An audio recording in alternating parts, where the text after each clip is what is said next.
할렐루야. 네, 서로 축복하십니다. 오늘도 은혜 받고 행복하세요.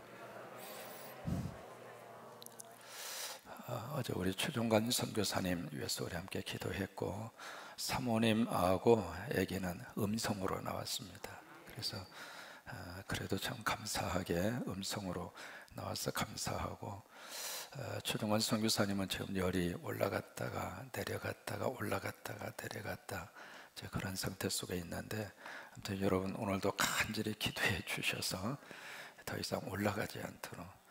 이게 코로나가 그런 것 같아요. 열만 잡히면 그 다음에 통증이 오는 것은 점차적으로 없어진다고 그렇게 들었습니다.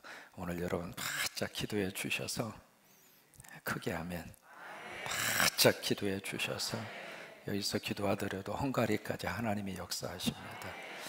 기도가 왜 좋으냐면 시간과 공간을 초월해서 능력으로 역사하는 것이 기도입니다. 우리는 거기 갈 수 없어도 성령님은 거기 계시잖아요.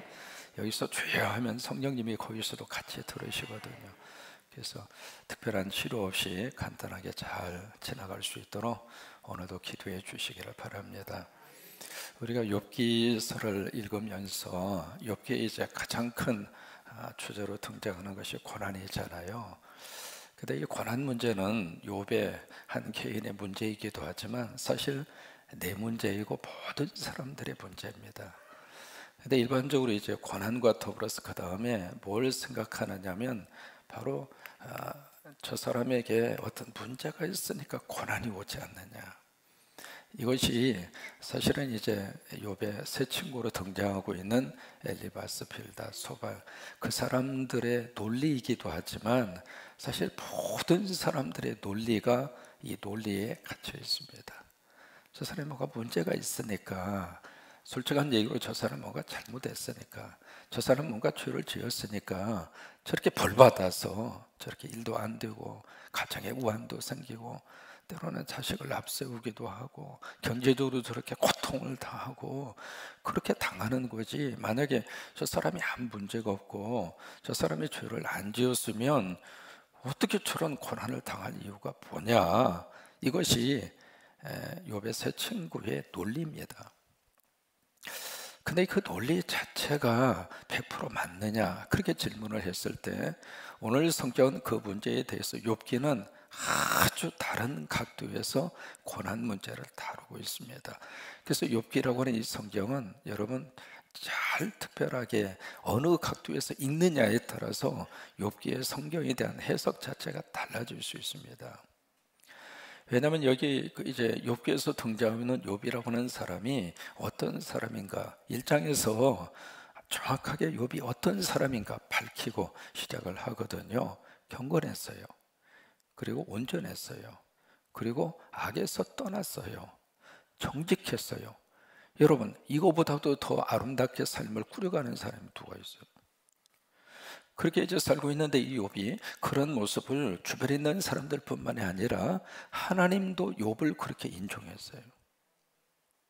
그러면 한번 질문해 볼까요? 욥이 문제가 있어요, 없어요? 문제가 없어요. 욥이 지금 죄를 엄청나게 많이 지었나요? 그렇지도 않아요. 근데 욥에게 현실적으로 뭐가 몰아쳐 왔죠? 고난이 몰아쳐 온 거예요. 근데 그것도 어느 날 갑자기 고난의 쓰나미가 몰려온 거예요. 그 많던 재산, 전체 가축의 숫자가 11,000마리였거든요. 이거요, 상상할 수 없을 정도로 어마어마한 재산입니다. 그 많던 재산이 하루아침에 다 거덜나 버렸잖아요. 그리고 자식이 10명이 기둥이 무너지는 바람에 하루아침에 떼죽음을 당했어요. 멀쩡하던 이 사람이, 건강하던 사람이 갑자기 온 몸에 그냥 욕청이 솟아서 하도 간지러우니까, 가려우니까 기와총으로 팔박 긁어야 할 정도로, 이게 어느 날 갑자기 욥에게 닥쳐왔거든요. 그러면 욥 자신의 입장으로서는 이 고난 문제가 이해가 될까요? 이해가 안 될까요? 이해가 안 되죠. 도대체 내 인생 속에 이런 고난을 당해야 할 이유가 뭐냐 이 말이에요. 살면서 가장 힘든 문제가 바로 이 문제입니다. 이해가 안 되는 거예요. 아무리 생각해도 그 사실에 대해서 납득이 안 가는 거예요. 그게 답답한 겁니다. 이게 속 시원하게 내가 뭔가 문제가 있어서, 내가 뭔가 죄를 지어서 이 고난이 왔다. 그러면 내 생각과 마음속에 이해가 돼요. 아, 내가 잘못했구나. 이제 그 케이스 같은 경우에는 누가 말하지 않아도, 누가 옆에서 막 설명하지 않아도 여러분, 사람은 사람 스스로가 합니다. 내가 뭐가 잘못했잖아요. 잘못한 것을 애기들도 금방 눈치채요. 왜요? 엄마 아빠의 직사포를 딱 보는 순간, 아, 내가 잘못했구나. 애기도 알고 깎는 애기도 알아요. 말하지 않아도 됩니다.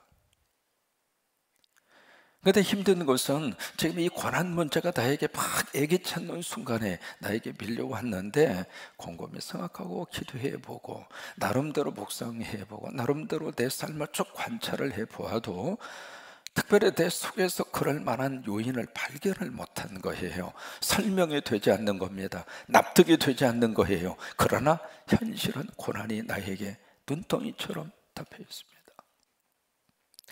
욥기는 그 문제를 다루고 있는 거예요.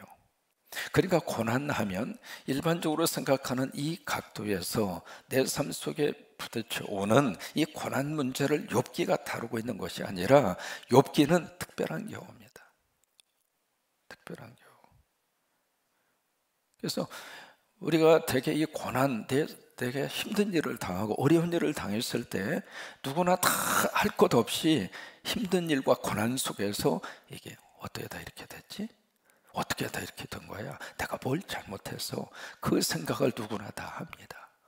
왜요? 그 생각이 있어야 더 이상 고난을 안 당하니까. 그래서 만약에 내가 죄를 지어서 이런 병이 왔고, 내가 죄를 지어서 이런 우환이 왔고, 내가 죄를 지어서 우리 자녀들에게 이런 벌을 받게 되고, 그런 요소들이 전혀 없는 건 아니거든요. 그런 요소들이 있습니다. 그러나 욥기는 뭘 질문을 던지느냐면, 모든 인생의 고난이 100%죄 때문에 오는 것이냐? 그건 아니라고 하는 거예요. 여러분, 그 각도에서 욥기를 보시기를 바랍니다. 그리고 그 각도에서 다른 사람의 고난 문제를 우리가 바라봐라, 그 말입니다. 특별한 경우가 있습니다. 나 잘못하지 않았는데, 나 하나님 앞에서 이렇게 벌 받을 정도로 죄짓지 않았는데, 이렇게까지 하나님 앞에 얻어 맞을 정도로 내가 악하게 살지 않았는데, 내 인생 가운데 힘든 일을 당하게 됐고, 가슴에 대못이 박히게 됐고, 그 때문에 내가 다 나리를 하면서 살 수밖에 없는 그것이 내 삶 속에 이렇게 찾아오더라, 그 말이에요. 그 문제는 우리가 어떻게 해석할 것이냐, 그 문제는 우리가 어떻게 바라볼 것이냐 라고 하는 문제를 욥기는 우리에게 말씀을 해주고 있습니다. 그래서 욥의 새 친구가 와서 했던 말들이 있잖아요. 여기 이제 엘리바스가 4장 5절에 4장과 5장에서 쭉 이야기를 하고 있잖아요. 이게 구구절절히 엘리바스가 하는 말을 반박할 수 없을 정도로 엘리바스의 그 말 자체가 아주 논리정연합니다. 그게 틀렸다, 그 관점이 아닙니다. 그건 그대로 맞는 말입니다. 그건 그대로 성서적인 의미를 가지고 하는 말입니다. 그 자체, 그건 그대로 상식적입니다. 그러나 이것이 욥의 경우를 딱 가서 이렇게 대입을 했을 때에는 욥의 케이스는 안 맞는다, 그 말이에요.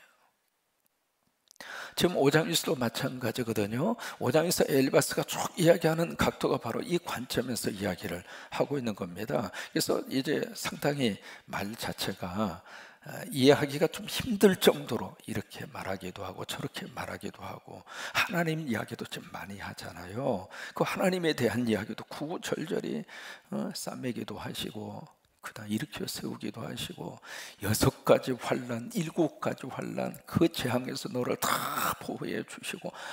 여러분, 이 말씀 자체가 얼마나 아멘이고 할렐루야입니까? 그러니까 이 엘리바스가 쭉 이야기하고 있는 그 자체가 완전히 근본적으로 틀렸다, 그게 아니에요. 그건 맞는 이야기예요. 그러나 그것이 욥의 경우는 아니라고 하는 거예요. 여러분, 옛날에는요, 뭐냐면 길거리에서 희죽희죽 웃잖아요. 그 길거리 이렇게 가면서 막 혼자만 이렇게 하잖아요. 그러면 우리가 어떻게 생각했어요? 이렇다고 생각했어요. 근데 지금은 길거리 보면 희죽희죽 웃는 사람 많아요, 없어요? 많아요. 그리고 혼자서 입으로 막 뭐라고 하는 사람 많아요, 적어요? 많아요. 왜요? 입에다가 뭘 끼고? 이어폰 끼고. 그러면 길거리 희죽희죽 웃는 사람마다 전부 다 이런 사람이에요? 그러니까 내가 생각하는 어느 한 틀이 이것을 전체 속에다가 적용하기가 힘들다 그 말이에요. 엘리바스도 마찬가지입니다. 1절에 엘리바스가 어떻게 말을 시작하느냐면 너무 가혹한 말로 시작을 해요. 1절에 보면 너 부르짖어 보아라. 무슨 얘기예요? 기도해봐. 아무 소용없을 테니까. 어떻게 이런 말을 하느냐고요. 욥의 입장으로서는 제 고난 속에서 기도라도 붙잡고 싶잖아요. 기도하면서 좀 이겨내고 싶잖아요. 근데 그 사람 앞에 가가지고 너 기도해도 소용없어. 왜? 너 아직 회개 안 했잖아. 너 아직 죄가 그대로 있잖아. 근데 네가 무슨 기도를 해? 기도해도 하나님 응답하지도 않고 듣지도 않을 거야. 어떻게 이렇게 말을 할 수가 있느냐고. 여러분, 목사인 제가 감기에 걸릴 수 있어요, 없어요? 그때 감기에 걸려가지고 콜록거리면 아유 우리 목사님 요즘에 기도 안 하더니 영력이 떨어졌나 봐. 아니 감기하고 영력하고 무슨 상관입니까? 예를 들면 우리 선교사님 선교 현장에서 코로나에 걸리셨잖아요. 그리고 코로나 걸렸다 그 이야기를 딱 들으면서 생각하는 말이 아유 선교사님이 기도 안 하셔가지고 코로나 걸리셨다. 그 맞아요, 틀려요? 집시죠. 열심히 가서 전도하다 그런 거예요. 내 몸 생각했다면 집에 가만히 있었죠. 내 건강 생각했더라면 선교 현장에서 가족들하고 왜? 지금 이 상황에서 집시족 만날 이유도 없고 누가 하라고 하는 것도 아니고 우리가 선교사님한테 연락해서 뭐 하고 있느냐고 빨리 가서 선교하라고 그렇게 할 이유도 없고 그렇게 하지도 않고 그래요. 그럼 본인이 건강 생각해서 가만히 있어도 누가 뭐라고 그럽니까? 그러나 한 사람이라도 영혼 구원하기 위해서 집시족을 찾아가서 알아보니까 이제 모여가지고 같이 성경 공부하고 막 복음 전하고 흐르고 다닌 거예요. 그러다가 집시족에서 이렇게 옮은 거거든요. 근데 그것을 딱 보면서 그런 각도에서 보고서 그렇게 판단하고 그렇게 이야기를 한다면 그 자체가 얼마나 잘못된 생각이냐 이 말이에요. 그런 건 아니에요. 여기 엘리바스가 1절에서 이 욥에게 마치 조금 일어서려고 하는 사람에다가 20톤짜리 돌멩이를 갖다가 얻는 거랑 마찬가지예요. 기도해도 너 소용없어. 네 기도 하나님이 들어주지 않아. 왜? 네 속에 좀 죄가 있잖아. 회개하지를 않았잖아. 근데 무슨 기도를 해? 그 기도 하나님 들을 것 같아? 안 들어. 그게 1절이에요. 그 다음에 2절로 가서 보시면 분노라고 하는 단어가 나오고 시기라고 하는 단어가 나오거든요. 지금 욥이 지금 분노하고 시기심을 지금 발동하고 있을까요? 3장에서 욥이 막 자기의 생일을 저주하면서 토설을 했잖아요. 그게 욥의 분노일까? 그리고 욥이 지금 누군가를 막 시기하고 있나요? 그런 각도가 아니거든요. 근데 엘리바스는 딱 욥을 보면서 네가 좀 분노하고 있구만. 네가 지금 화를 내고 있는 거야. 그리고 네가 남을 지금 시기하고 있는 거야. 근데 그것이 결국 미련한 짓이고 그것이 어리석은 짓이야. 내가 보니까 네가 미련하고 어리석은 자야. 왜? 빨리 죄를 하나님 앞에 고백하고 이 문제를 해결하려고 그래야지. 왜 해결하지 않고 자기 생일이나 저주하고 있고 너는 미련한 놈이야. 너는 어리석은 놈이야. 분노와 시기에 똘똘 뭉쳐서 네가 지금 그런 행동을 하고 있어. 여러분 이게요. 이게 논리적으로 맞는 것 같지만은 욥의 입장으로서는 안 맞는다 그 말이에요. 내가 생각했을 때는 저 사람을 딱 보면서 내 생각에는 맞을지 몰라도 그 사람한테는 안 맞는 말이 훨씬 더 많아요. 3절입니다. 그러면서 내가 여기 이제 이 엘리바스 본인 입장에서 말하는 거예요. 욥의 입장은 요만큼도 생각 안 해줍니다. 내가 난 어떤 사람인 줄 알아? 나 이런 사람이야. 아니 지금 아파 죽겠는데 지금 고난 당해서 지금 온몸이 가려워가지고 막 지금 고통 속에서 눈물 흘리고 그리고 있는데 거기 와가지고 내가 나 어떤 사람인 줄 알아? 나 이런 사람이야. 어떤 사람? 3절 미련한 자가 뿌리 내리는 것을 보고, 이게 무슨 말이냐면 나무가 뿌리를 내리면 막 자라잖아요. 그런 좀 미련한 사람이 잘 되는 것을 보았을 때 나 그냥 지나치지 않았어. 그 친구한테 가서 내가 당장 저주를 내렸지. 왜? 너는 미련한 사람이고, 다시 말해서 너는 죄가 있는 사람인데 죄인이 잘 되는 꼴을 나는 못 봤어. 나는 가서 저주하는 사람이야. 3절에서 그렇게 이야기하고 있는 거예요. 여러분 이런 식으로 쭉 쉽게 해석을 해서 욥기를 읽으시면 훨씬 더 가슴이 이렇게 와닿습니다. 4절에 그의 자식들은 구원에서 멀고, 왜? 미라는 사람들 잘 되는데 그 잘 되는 그것이 결국에 가서는 자식들도 다 하나님으로부터 인정을 받지 못하고 성문에서 억눌리나 구하는 자가 없으며, 성문은 재판하는 장소입니다. 그래서 재판정에서 지금 불합리한 판결을 받고 있는데 누구도 도와주는 사람이 없어요. 왜? 평소에 이 죄인된 이 사람이 잘 되긴 했는데 평소에 선을 베풀지 않았다 그 말이에요. 그래서 누구도 그 사람이 공경에 빠져 있을 때 도와주는 사람이 없더라 그 말이에요. 5절 추수한 것 줄인 자가 먹되 덫에 걸린 것도 빼앗으며 울무가 그의 재산을 향하여 입을 벌리느니라. 그의 재산 자체도 결국에 가서는 다 거들나더라 그 말이에요. 이게 바로 뭐냐면 욥을 빗대서 지금 이야기하고 있는 겁니다. 네가 자식 죽었지? 너 지금 재산 거들나지? 왜 그런 줄 알아? 네 속에 지금 분노가 있고 네 속에 지금 시기가 있기 때문이야. 그러면 그 분노와 시기는 어디서 왔어? 바로 네 속에 죄가 있으니까.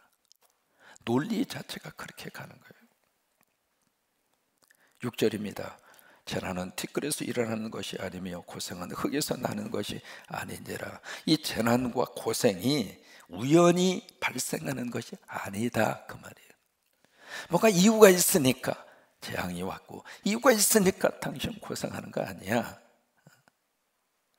그러면 이 말을 들을 때 여러분 분명히 이유가 있습니다. 내가 지금 어떤 고난을 당하고 어떤 고생 속에 내가 지금 빠져 들어갔을 때 나름대로 이유가 없는 건 아니거든요. 젊었을 때 내가 좀 더 열심히 공부하고 열심히 나름대로 실력을 쌓고 그랬으면 내가 이 고생 안 했을 터인데, 그런 요소가 있을까요 없을까요? 있어요. 없는 건 아니에요.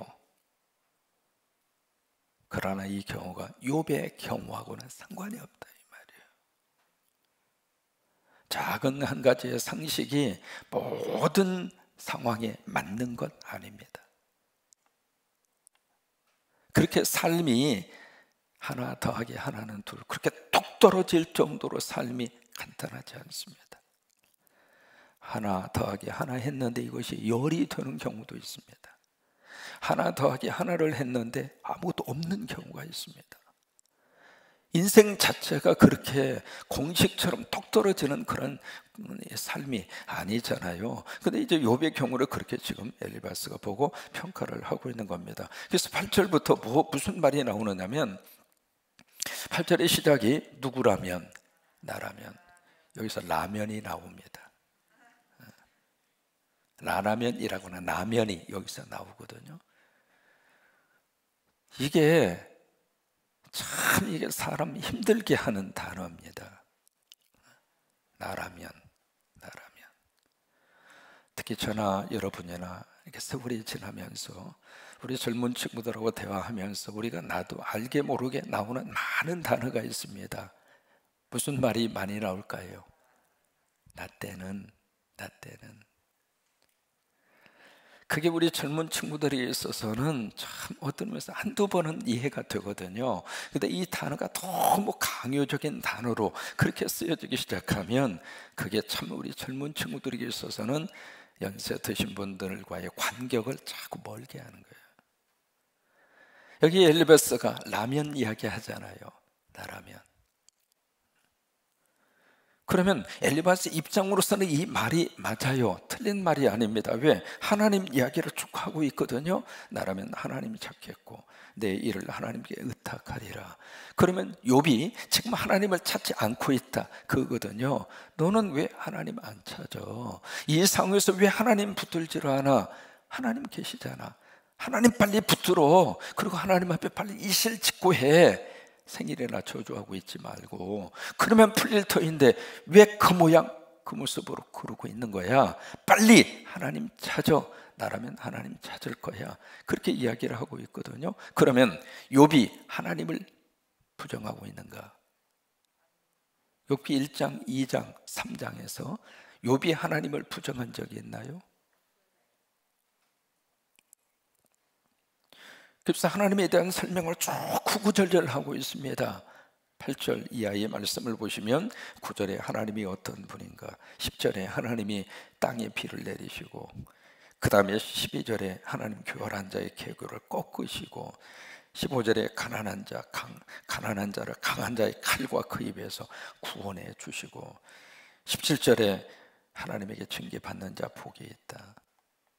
그러면서 쭉 하나님 이야기하다가 욥에게 그래 보니까 너 하나님 앞에 혼나고 있구만.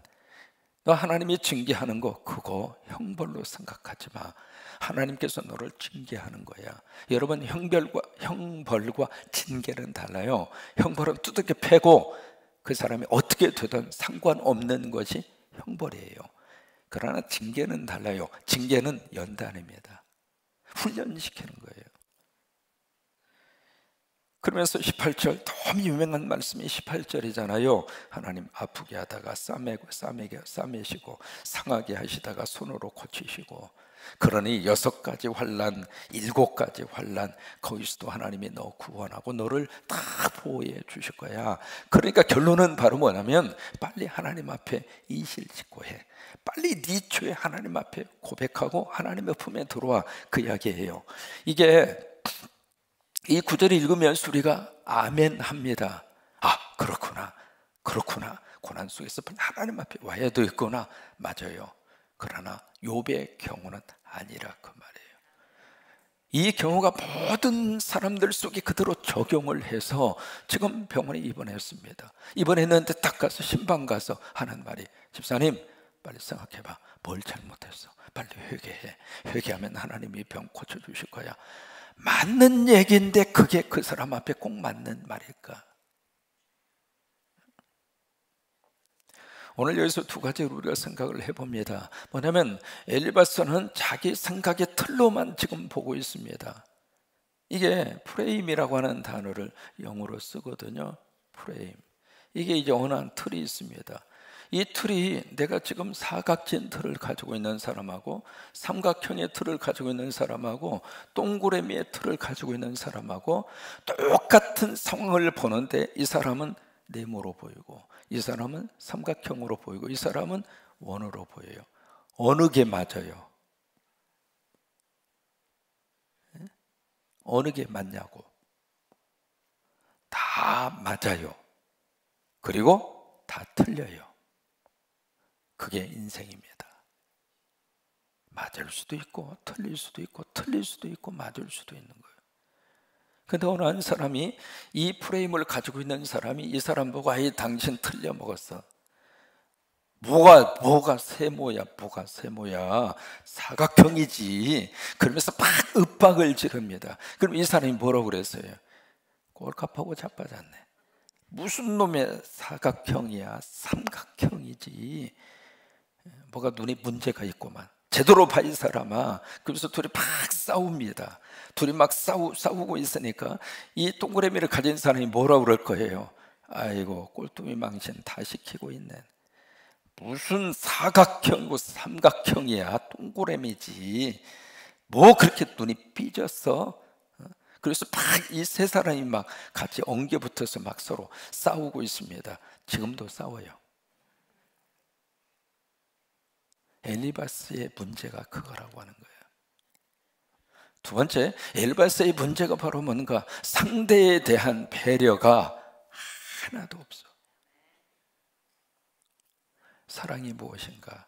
사랑이라고 하는 것은 상대를 배려해 주는 거예요. 그게 사랑입니다. 그래서 영어에 그런 표현이 있습니다. understand라고 하는 말을 하거든요. 이게 이해라고 하는 뜻이거든요. stand라고 하는 게 쓴다라고 하는 뜻이잖아요. under라고 하는 것은 밑에라고 하는 뜻이에요. 그 사람 밑에 내가 한번 서봐 주는 거예요. 그게 이해예요. 여러분, 우리 교육자들의 입장에서 여러분들이 딱 한번 서서 그럴 수도 있다. 예배 드리시다가 여기에 자막에 조금 저희가 생기거나 방송이 어떤 저희가 좀 생겼을 때 여러분들의 저 방송실, 여러분들의 자막을 만지신다고 그 입장에 한번 서보세요. 그리고 이해해 주는 거예요. 그럴 수도 있다. 뭐 그럴 수 있지 뭐. 그래서 저는 부교역자들 그렇게 많이 혼내지 않습니다.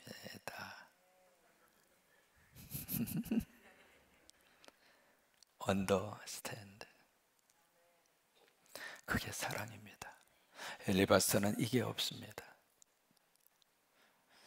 그래서 하나님으로부터 나중에 엘리바스가 구종을 듣는 이유가 그거예요. 엘리바스가 틀린 말을 해서 하나님이 뭐라고 그런가 아닙니다. 엘리바스가 전혀 엉뚱한 진리를 막 이야기해서 그의 지식 자체가 틀려 먹었다고 하나님이 구종하는 그 차원이 아니라 너는 욥의 경우에, 욥의 특별한 경우에 너는 욥과의 관계에서 네 입장에서만 욥을 푸시했지 욥의 입장에서는 한 번도 서보지 않아줬지 않냐.